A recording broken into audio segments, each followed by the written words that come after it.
When I was a kid, I used to play games like The Floor is Lava with my brother Greg. I didn't like it too much. Greg was far more athletic than I, older too. He'd do all these graceful steps and great balletic leaps that were way beyond anything my pudgy body could do. When I'd fall and lose the game, he'd gloat for a while and then we'd go off and play something else. My neighbor, Mr. Clayton, would always watch us from the other side of the fence that separated our backyards. Mom said to stay away from him, but she couldn't stop the guy from watching us play. He seemed harmless, if not a little weird.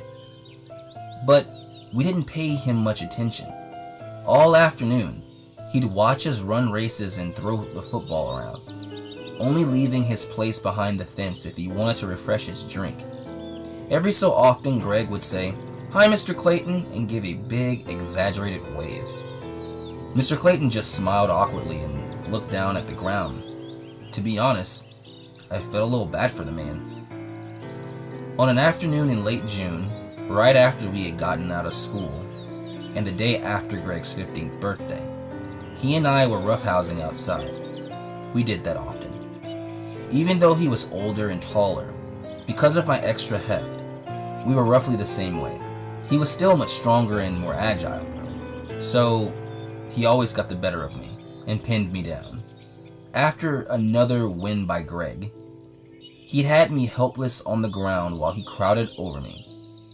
While I waited for him to get off, I glanced over to the side. I could see Mr. Clayton watching us with rapt attention. His right shoulder was moving back and forth.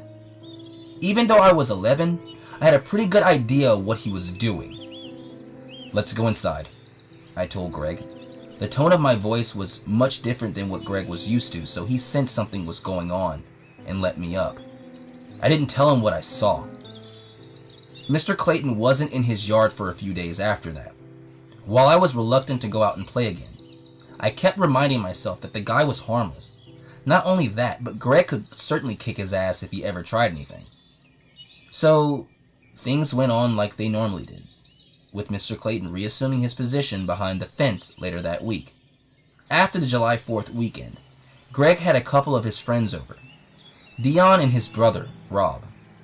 Dion was okay, but Rob was a total asshole, a bully. I hated when he visited because Greg felt like he had to impress him, and that's what was happening. The four of us had climbed into a dilapidated treehouse that had been on the property before we moved in. The thing was a wreck. Floorboards were missing and countless spiders had made the place their home.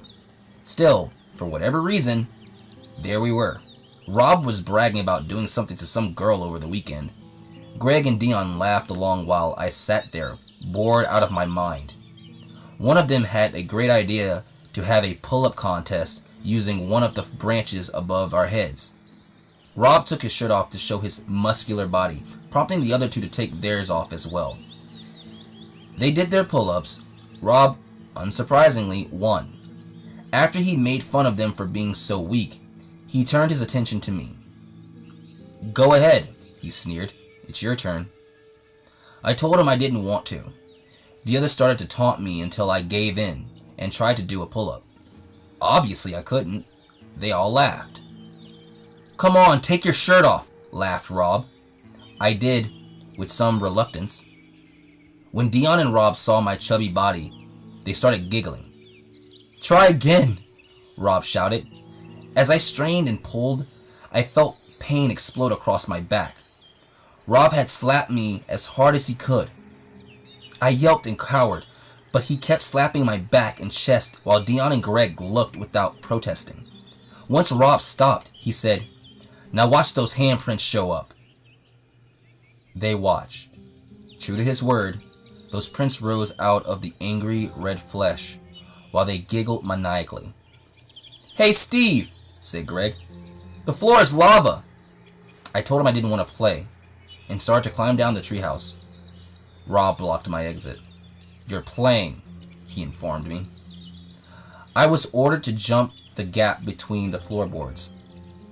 There was no way I'd be able to do it. I knew what I was capable of, and that just wasn't even close. All three boys hooped and hollered for me to do it.